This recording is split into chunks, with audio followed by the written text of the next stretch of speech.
धनुष्यबाण आणि घड्याळाचा निकाल लागला, न्यायदेवते त्यांना क्षमा कर, हे राम. मित्र हो, लोकशाहीचा सर्वात मजबूत स्तंभ म्हणजे न्यायालय.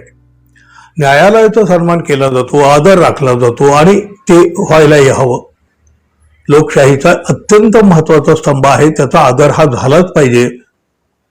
बघा, न्यायालय आणि न्यायालयानं दिलेल्या निर्णयाबद्दल कधीही आजवर काही भलं बुरं बोललं जात नव्हतं, निदान उघडपणे तरी कोणी बोलत नव्हतं. पण अलीकडच्या काळामध्ये तर हे सगळं सुरू झालेलं आहे हो. लोक बघा प्रसिद्धी माध्यमातून बोलतात, सोशल मीडियावरून बोलतात. खरं तर हे घडू नये, पण घडतं. पण याला जबाबदार कोण? अर्थात या प्रश्नाचं उत्तर तुमच्याकडे सुद्धा आहे.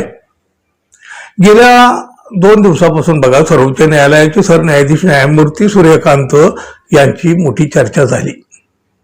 न्यायमूर्ती सूर्यकांत हे मुंबई दौऱ्यावर आले आणि या दरम्यान ज्या काही घटना घडल्या त्यावरून ठाकरे शिवसेनेनं वादळ उठवलंय. शिवसेना आणि राष्ट्रवादी यांच्यातल्या वादाचं जे प्रकरण आहे, मोठं प्रकरण आहे, ते सर्वोच्च न्यायालयामध्ये प्रलंबित आहे. म्हणजेच उपमुख्यमंत्री असले तरी एकनाथ शिंदे आणि अजित पवार हे पक्षकार आहेत. या पक्षकाराकडून सरन्यायाधीशांचा सत्कार करण्यात आला, यावर शिवसेनेनं आक्षेप घेतलेला आहे.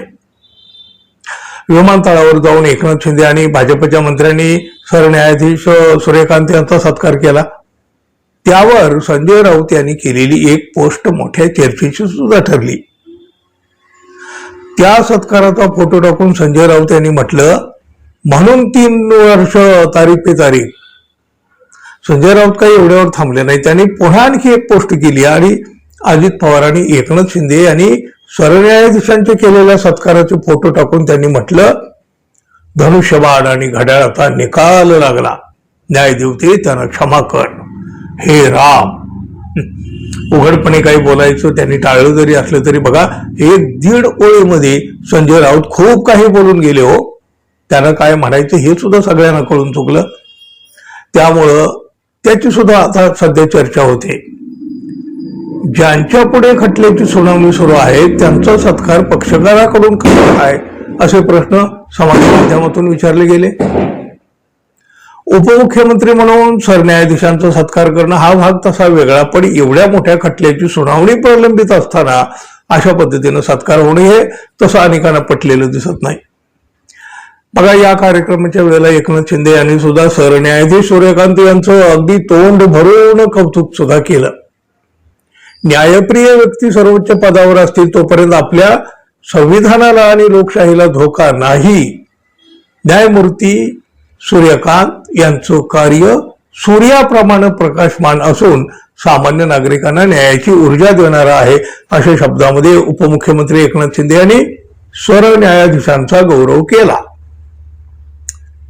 अर्थात यावेळेला सुद्धा सरन्यायाधीश सूर्यकांत यांनी सुद्धा हे खटल्याला जे विलंब वगैरे होतो करतो त्या संदर्भात बराच काही उहापोह केला, पण त्याबरोबर या सूर्यकांत यांनी न्याय मिळायला उशीर होणं हा फक्त एक अन्याय नाही, तर न्याय ह्या संकल्पनेवरचा तो पूर्ण विनाश आहे असं त्यांनी म्हटलं.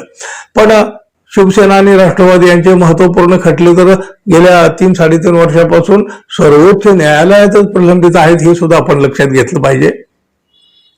खरं तर उच्च न्यायालयाचा हा कार्यक्रम होता, पण अधिक चर्चा जी झाली ती एकनाथ शिंदे आणि अजित पवार यांच्या उपस्थितीची. त्यांच्या हातून झालेल्या सरन्यायाधीशांच्या सत्काराची, संजय राऊत यांनी सार्वजनिक केलेल्या फोटोची, त्यांनी लिहिलेल्या 1-1.5 ओळीची. मित्रांनो, त्यांनी काय म्हटलं हे पुन्हा एकदा मी तुम्हाला सांगतो. धनुष्यबाण आणि घड्याळाचा निकाल लागला, न्यायदेवते त्यांना क्षमा कर, हे राम. बघा, संजय राऊत यांना काय सुचवायचं हे तर आपल्या सहज लक्षात येऊन जातं, सगळ्यांच्याही येतं, आलेलंही आहे.